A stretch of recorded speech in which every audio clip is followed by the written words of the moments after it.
Hey everybody, thank you for clicking on. A good evening to one and all. Howdy ho. Thanks for joining. Tonight we're going to be talking about the eclipse. Um, there was a song back when I was a kid by Carly Simon called You're So Vain. And one of the lyrics in the song is "You're so vain." Yeah, you probably think this song is about you. Um, that's the basic hook of the song. But one of the lines in one of the verses is, "Well, you flew your Learjet up to Nova Scotia to see a total eclipse of the sun." So eclipses obviously have been around for as long as our solar system has been around. What are they? When, where, why, how? All of those things we're going to touch on tonight, and we're going to do it in a condensed manner so that those that may want to watch at their convenience can do so in a manageable time. Good evening, Nancy McMonarch. Thank you for being here. Nancy, your name, you popped into my head today for a reason, and the reason is Robert F. Kennedy Jr. is going to be announcing his choice for vice presidential running mate. He's going to be doing it in Oakland on, I think,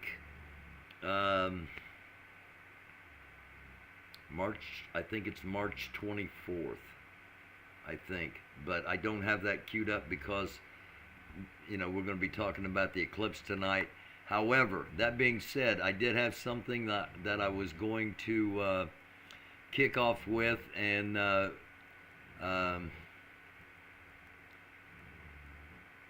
my understanding is that You're So Vain is about Warren Beatty's Conceited Behind. I was told that it was about Mick Jagger. The song was about Mick Jagger, who happened to have his own Learjet at that time. But anyway, tying the two together, RFK Jr. I announced this last night on the show that Aaron Rodgers and Jesse the Body Ventura were candidates to be vice president under Bobby Kennedy Jr. should an independent win a presidential election. Unprecedented and probably impossible with the hold of the duopoly, but again, that's for another time. Less than 24 hours after that news dropped that Bobby Kennedy had this very short list, and among those on that list, two of the names on the list, there will be others, two of the names on the list were Aaron Rodgers, the quarterback of the New York Jets, former quarterback of the Green Bay Packers, former MVP NFL, and within 24 hours the mud starts flying, if you will. But this is something that will probably derail immediately any chance of him being vice president, which will be good news for New York Jets fans who are going, WTF, you're supposed to be focused on being the quarterback of the Jets, not considering running for vice president. So this dropped in CNN. RFK Jr.'s vice president prospect Aaron Rodgers has shared false Sandy Hook conspiracy theories in private conversations. People are already starting to rat him out, including the author of this particular piece. It was Pamela Brown. CNN knows of two people with whom Rodgers has enthusiastically shared these stories, including with Pamela Brown, one of the journalists writing this piece. Brown was covering the Kentucky Derby for CNN in 2013 when she was introduced to Rodgers. then with Green Bay Packers at a post-Derby party.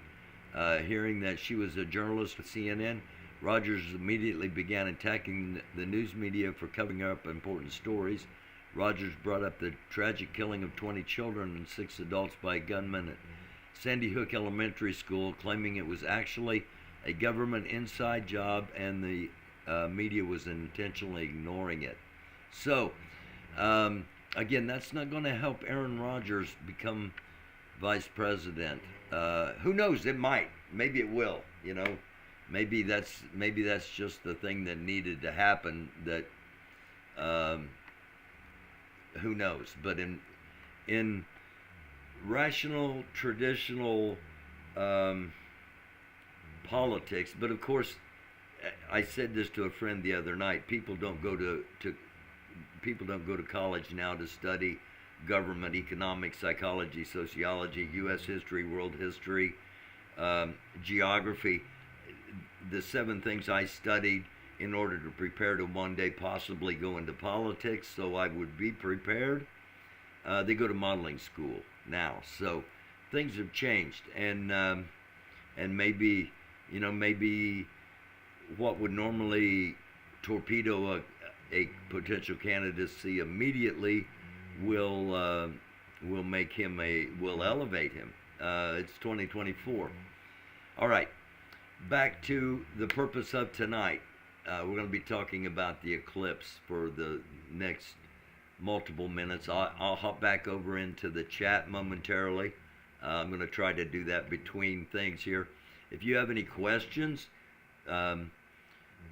post them in the chat, and if I can answer them, I will.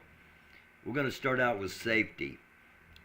This is not the first video we've done on the eclipse. We did an episode. We did a segment in an episode about the eclipse coming up because several different safety preparedness notifications were coming out, and there was mention of make sure you have someone with a landline in case of an emergency. There are just so many things that I'm not exactly sure what they're anticipating, and that's part of what I'm doing tonight. We're going delving into this a little bit farther, trying to understand what might be happening around this. Schools in the path of the total eclipse are either going to be canceled that day or let out early. This has already been announced for the children's safety. All right. So my first concern safety-wise is always with the eyes. All right, you have to have the right glasses, and I'll refer to these again later. But you have to have the correct eyewear, and you're only going to be wearing them unless you're really into eclipses and you travel the world. You're only going to be wearing them once, and for probably 4 to 5 minutes at the most. So get them while they are available before the prices start to escalate. And if you wait around to the last day or the morning of or something like that, good luck.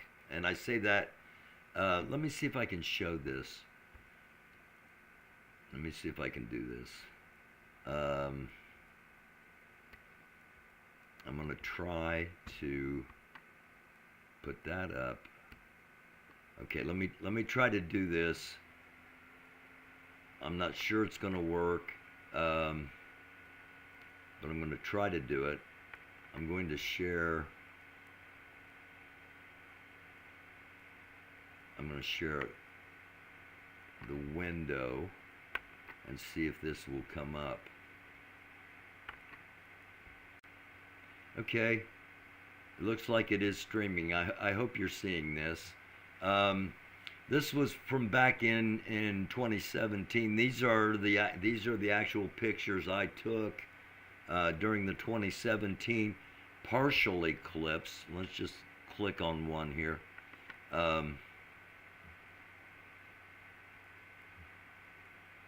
So I did this, 7 years ago now. Is this not going to open? It may not open with me, or if it does, you may not see it. I don't know if you can see that or not, but that's one of the pictures I took. You can see the green. I hope you can anyway. I don't know if this is working or not. There's no way for me to monitor it. Hopefully you can see the green. That was because I was using a welder's filter, a green welder's filter to go in a welder's mask. I was using it on my camera for all the pictures. That's why you saw a green glow in everything at the start. And again, I don't know if you're seeing this or not, but this was almost as close as we got to totality back in 2017, where I was at in southern Indiana at that time. So let's get that down. I don't know if that came through or not. Say hello to Guy Bassett. I'm over here in the chat for a few minutes. Always be kind. Thank you for being here. Thank you all for being here. Greatly appreciate those of you that watch live and those of you that are in the chat. I appreciate the whole community, especially those watching live and in the chat. Those of you watch at your convenience, thank you very much. There's a lot of things you could be watching, and you give us a few minutes, and it is appreciated and greatly appreciated. Now, back to the topic at hand, the eclipse. This is from National Weather Service out of Dallas-Fort Worth. Basically, what an eclipse is: a total solar eclipse happens when the moon passes between the sun and the earth, completely blocking the face of the sun, which is viewed from here. Again, not to scale. This is a NASA imagery. Sun, the moon comes, and as the moon comes through the sun, the moon is closer to the earth, moves much faster. So as it comes, the eclipse will travel, and we'll show a map here in a couple of moments, the exact path that it's going to travel. Now, everything's going to be weather dependent. If there are a bunch of clouds, you're just not going to see it. And if it is a clear and unimpeded view you have, it will start like this. You'll see the moon start to come in and start to cover the sun, and then a little more and a little more and a little more, until there is all but just one little glimmer of the sun coming through. This is when you need the protective eyewear the most, when you are at that maximum point of sun intensity, as your eyes start to adjust to darkness. Okay, then you got totality, then it starts to come out, and gradually it comes back, and the moon disappears from the path of the beam, and goes back to full view of the sun. Dallas-Fort Worth, the last time there was a total eclipse there was in 1878, shortly just a decade and a half after the Civil War had ended. And the next one, they will be total in Dallas-Fort Worth area. The next time that's going to happen will be June 30th, 2345. So this is a rare event. Here's again another look at what to expect if you're in the area of totality. If you're not, no matter where you're at in the United States, you will get a chance to see at least a partial view of this eclipse. There is a strip where totality will happen. There's an area where totality will be longer than any place else.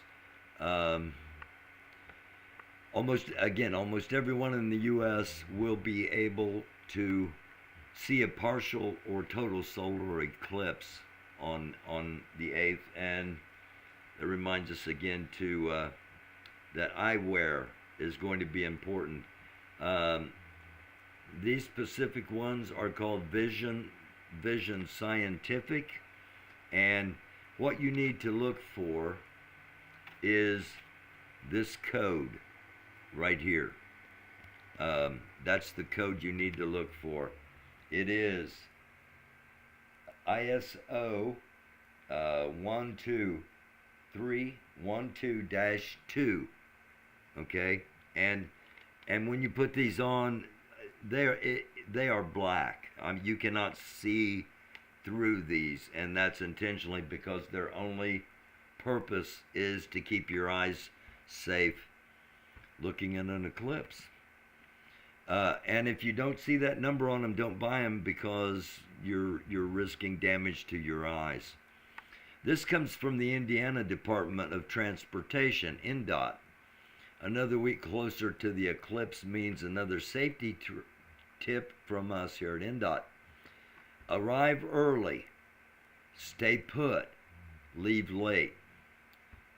These areas, this makes sense for our area where I'm in, and I'll show you why in a little bit. I'll tell you why right now is because we're going to be in the area of totality.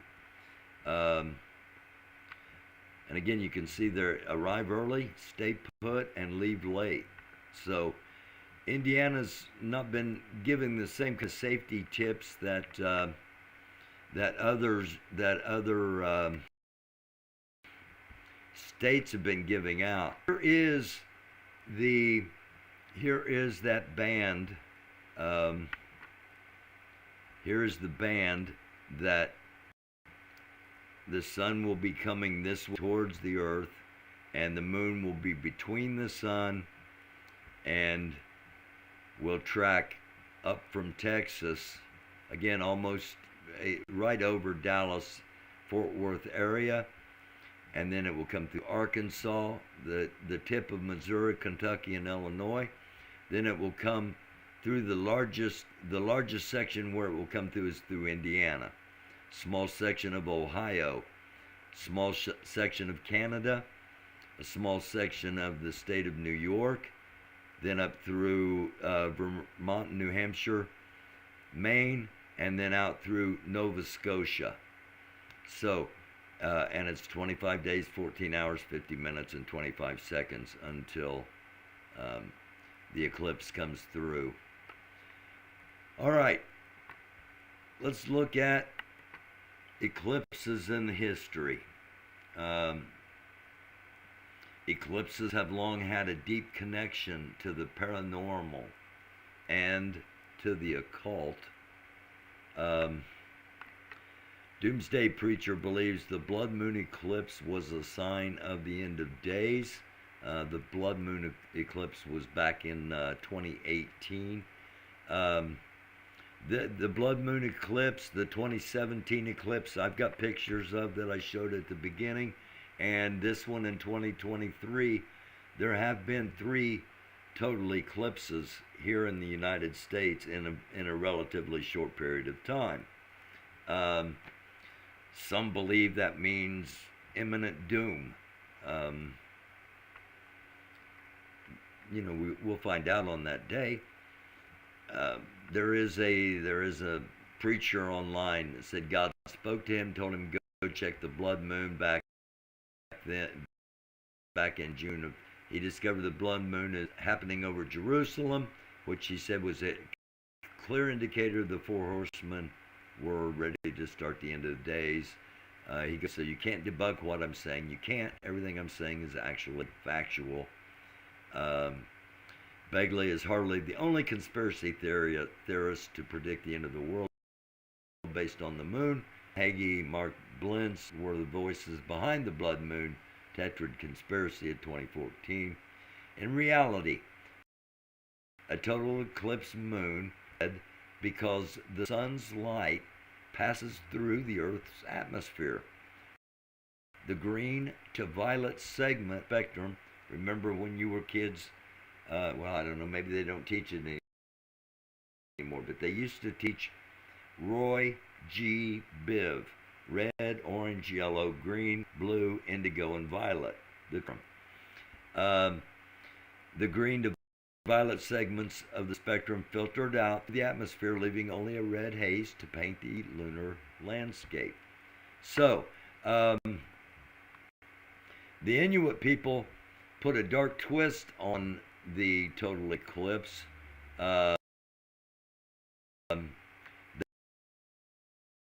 They say that it is their belief that the moon with his sister, the sun goddess, that led to the moon goddess raping the sun goddess, and any man who leaves his home during an eclipse will die of serious disease as a result of the sun goddess's anger. Some people believe an eclipse increases harmful paranormal activity. Paranormal investigators are reportedly on high alert as an eclipse is about to occur.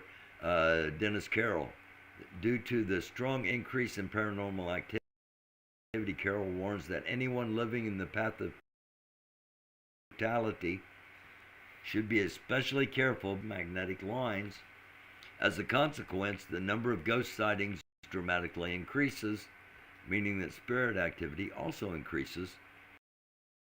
Carroll claims people should be more careful. The number of injuries goes up with heightened spirit activity, such as objects moving and doors slamming.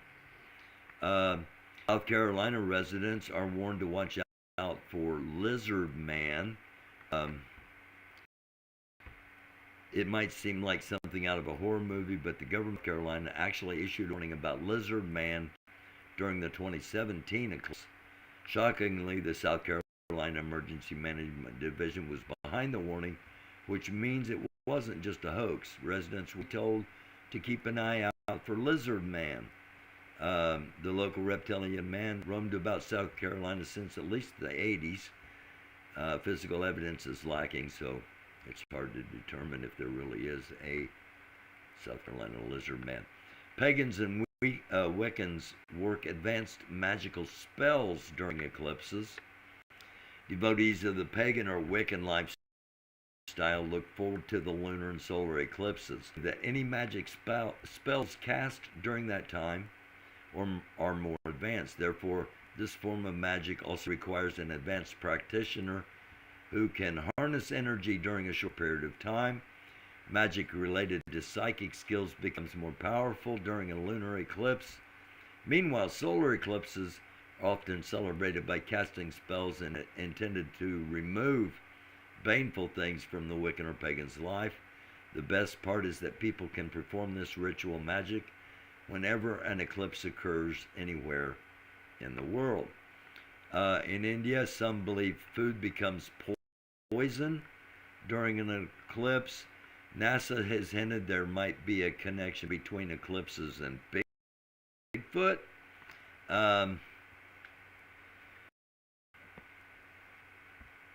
NASA for Joshua Stevens indicates supernatural or cryptoid activity connected to eclipses could lead distance. So, if there is a man in South Carolina, if there's a Bigfoot in your area, be cautious. Eclipses are powerful and mystical enough to stop a war. In ancient Greece, copulating during an eclipse can advance evolution. This one I'm going to read. And one disturbing Craigslist ad points out, we got to have a little lightheartedness here every once in a while, right? There are some people who attribute eclipses with better procreation. More specifically, one guy thinks that conceiving a child during the height of totality will somehow create, quote, the next level of human evolution. It sounds like Wolowitz from The Big Bang Theory, or maybe even Bowie Kripke. The ad further explains that in order to achieve this goal, copulation during totality must occur with the man's penis directed towards the sun. As if that's not odd enough, it's equally important for both sexual partners to like cats. Many cultures believed something was eating the moon or the sun. We're going to touch on this a little bit deeper here with China, who thought a dragon was eating the sun. Some in Asia think it was a giant frog. Okay, now the guy on Craigslist is trying to create an elevated humanoid. Some believe just the opposite. If you procreate during an eclipse, it might cause the birth of a demon child. So, so there's that. All right. What I did is what I did today. When I wanted to know about things, I went to the library, to the Encyclopedia Britannicus.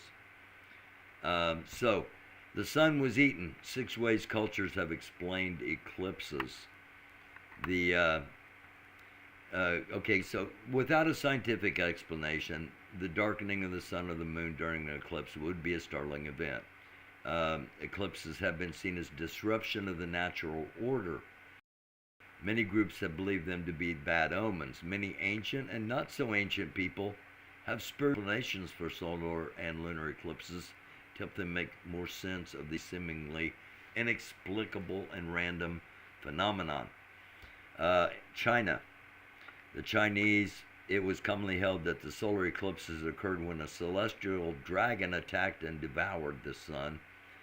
Chinese eclipse records are some of the oldest and go back more than 4,000 years. India, ancient Hindi mythology provides a rather graphic and disturbing explanation for, according to the legend, a cunning demon named Rahu sought to drink the nectar of the gods and thus attain immortality. The woman, Rahu, attempted to gods and was discovered by Vishnu. As punishment, the demon was promptly beheaded, and it is his decapitated head flying across the sky that darkens the sun. So there's that. Worshipped Inti, powerful sun god. Inti was generally believed to be benevolent, but solar eclipses were understood to be a sign of his wrath. Following an eclipse, spiritual leaders would attempt to divine the source of his anger and determine which sacrifices should be offered. Although the Inca rarely practiced human sacrifice, it is thought that an eclipse was occasionally deemed serious enough to do so. Fasting was also common, and the emperor would often withdraw from public duties during and following an eclipse. The Native American. According to the Choctaw legend, a mischievous black squirrel gnawing on the sun is the cause of the eclipse. Like the Chinese dragon, the squirrel must be frightened away by the clamor and yells of the event's human witnesses. The Ojibwa and Cree people have a story that a boy, or sometimes a dwarf, named Tikabas sought revenge on the sun for burning him. Despite the protestations of his sister, he caught the sun in a snare, causing an eclipse. Various animals tried to release the sun, but only the lowly mouse could chew through the ropes and set the sun back on its path. West Africa, ancient people of Tonga agree to the legend. Human anger and fighting spread to each other and caused an eclipse. Legendary first mothers Puka Puka and Kuyiko urged the villagers to demonstrate peace to the sun and moon to convince them to stop their brawl during an eclipse. Badamalia Bia people made amends for old feuds and peacefully come together to encourage peace between the celestial bodies. I like that a whole lot better, coming together for peace. Surprisingly, ancient Egyptians did not leave any explicit records detailing solar eclipses, though such an event would undoubtedly have been observed by these astronomy-savvy sun worshippers. Some scholars have suggested that perhaps eclipses were highly distressing and deliberately left unrecorded so as to not endow the event with a degree of permanence or tempt the sun god Ra.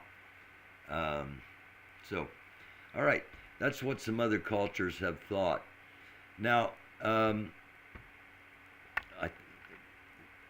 okay, that was the end of the, so biblical references.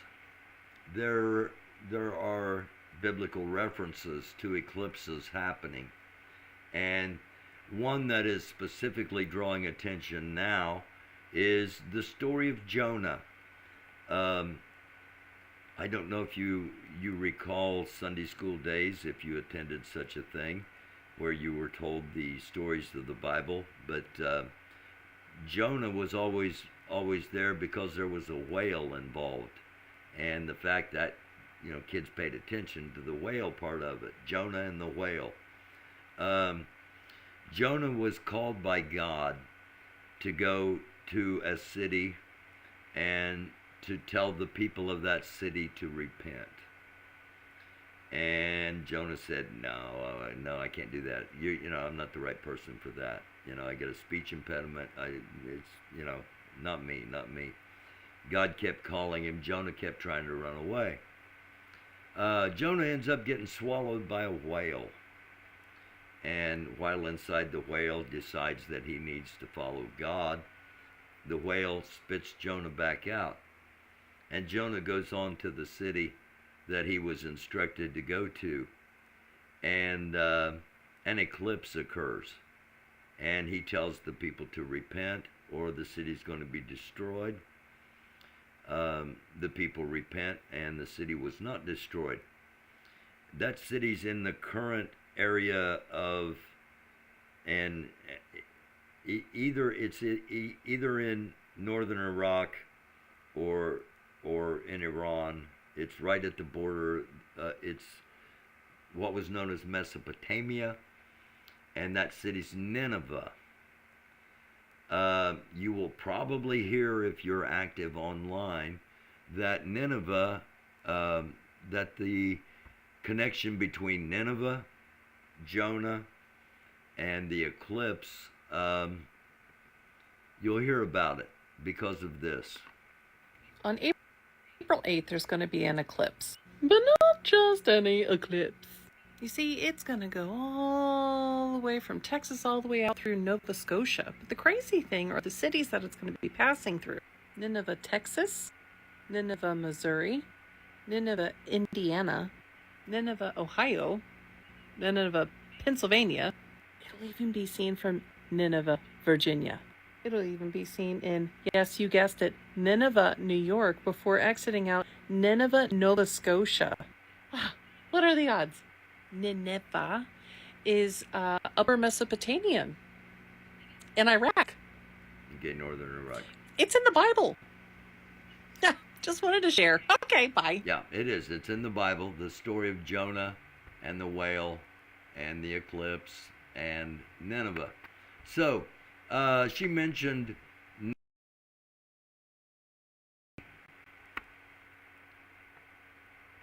again, here's a place you can get the proper eyewear. Nineveh, Indiana will do, let's see if we can do this. Here's what the eclipse is going to look like in Nineveh, Indiana. If I can, will it let me back it up? All right, it's going to go all the way through totality.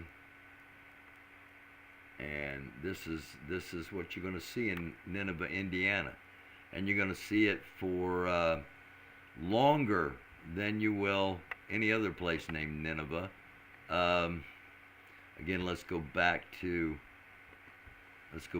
our map again, and you can see comes up Mexico through Texas, Arkansas, Missouri, Kentucky, the tip of Illinois, then straight up through Indiana and the northwest part of Ohio, through just a sliver of Canada, Toronto, Montreal, and Ottawa will all be, Ottawa is going to be just outside the line of sight, so they'll have to travel a little bit, and then once again up through Nova Scotia. So this is going to draw some attention. It's a fairly big deal. A lot of people will be coming. Apparently, a lot of people are going to be coming to this area specifically to witness this. Is that the reason that they're saying, stay put? If you don't have cell service, make sure you don't have any appointments. Make sure are they preparing simply because there's going to be an overabundance of traffic and populace centered in this particular path? That's my hope. My hope is not that it's anything close to nefarious. So here's Nineveh, Indiana, and I live right up here outside of Greenfield, or I'm sorry, outside of Indianapolis, in Greenfield, and the path is going to come right straight across Nineveh, up across where I'm at, and then head up towards northwestern Ohio. So let me hop back over to the chat.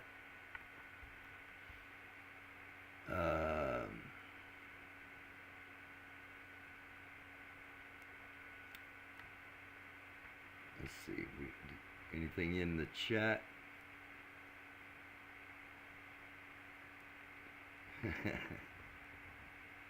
My only family in South Carolina are gun owners. Sucks to be lizard man. God fed Jonah to the whale so Jonah wouldn't be scared of the eclipse. Now it all makes sense. That's not exactly what I said, but okay. Yeah,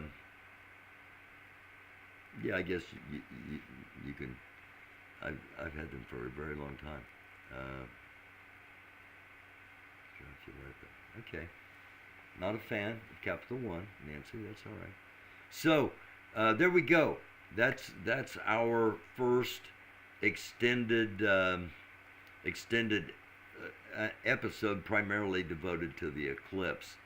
We will probably have one more as things get closer. I'm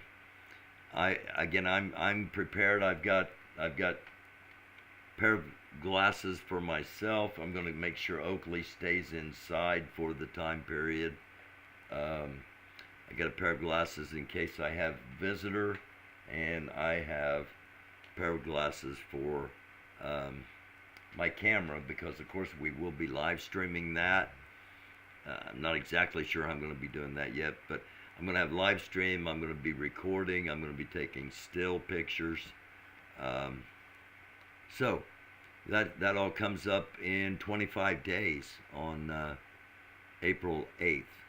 And as far as what's coming up, I'm hopefully taking tomorrow off unless something extremely major happens. I'm going to take a down day and be back Friday with Chris at 9 o'clock. We'll be talking about Haiti and other things going on around the world. It'll be interesting to see what transpires in Haiti between now and Friday, because the traditional method of doing things is not being accepted in Haiti, as we predicted on here. And again, we'll talk about that with Chris coming up at 9 o'clock on Friday. Thank all of you for being here. Always greatly appreciate it, no matter if you're watching live or at your convenience. Thanks for spending some time. I'll be back, as I said, Friday at 9 p.m. And tomorrow, if something major happens, we'll hop on. But otherwise, we'll see you Friday night. Thanks for being here. Love y'all like chocolate chip cookies. Wish you nothing but peace and love. It's a dark world. Try to be a light. And also try to hit the subscribe, like, share on your way out. Love y'all.